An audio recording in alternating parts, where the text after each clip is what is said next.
Search lang nila sa Shopee, bagoong ni Awit. 140 dun sa hindi maanghang at syempre 150 sa maanghang.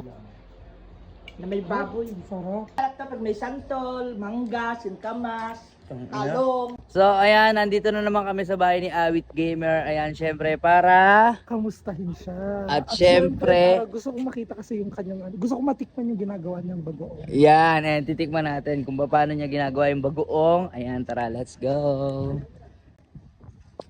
Aray ko. Linis na ng bahay ah.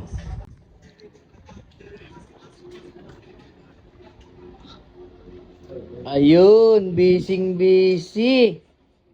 Oh, wait lang.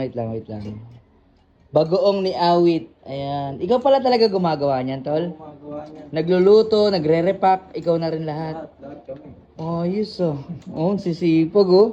Oh, oh pinapapak na. Alam mo, pag di mo kinulusan, Nakaisang garapon na. kinulusan to, walang mangyayari. Yan, tama yan. Bunso, tikman mo yung binagoongan ni Awit G.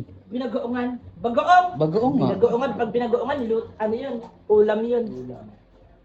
Na may baboy. Sarap. Oh, Pasabog.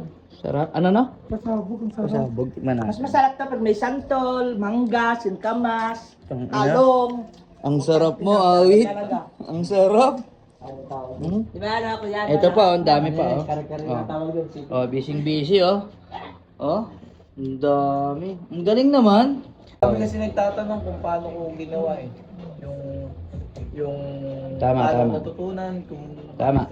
So ayan, syempre abangan niyo yan sa vlog ni Awit kung paano niya ginagawa yan, kung ano yung mga recipe niyan. Pero ako kasi pag niluluto ako ng bagoong, sibuyas kamatis lang yung nilalagay ko. Oh. Sibuyas kamatis na may bawang. Ay, Bawang sibuyas Magkano pala pa. yan? Magkano isa? 140. 140. 140, ayan. For 140, ayan yung mga gusto matikman yung bagoong ni Awit, syempre, pa-support na rin, ayan. Paano sila order dito tonight? Shopee.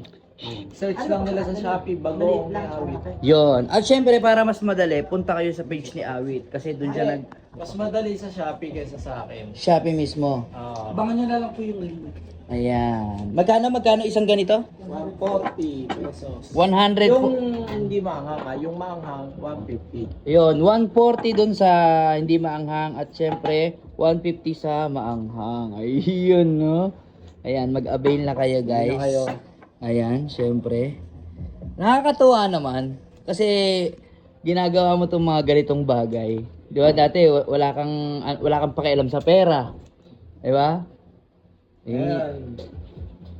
Mahalaga sa akin pera kasi isipin mo ha, pumunta pa akong Malabon, nag-deliver ako ng isang box lang. Magkano nang kinita ko doon? 360. Sa isang box kumikita lang kami doon mga 250, 300. Oh? Sa isang box. So minsan ikaw talaga nagdi-deliver nito. Kasi pagka boxes. Oh, so ayun, kung maramihan kayong order nito, syempre mas maganda si mismo Awit mismo ang magdi-deliver sa Kung inyo. gusto nyo talagang makita si Awit, mag-box kayo ng deliver, mga 2 box, 3 box, ganoon.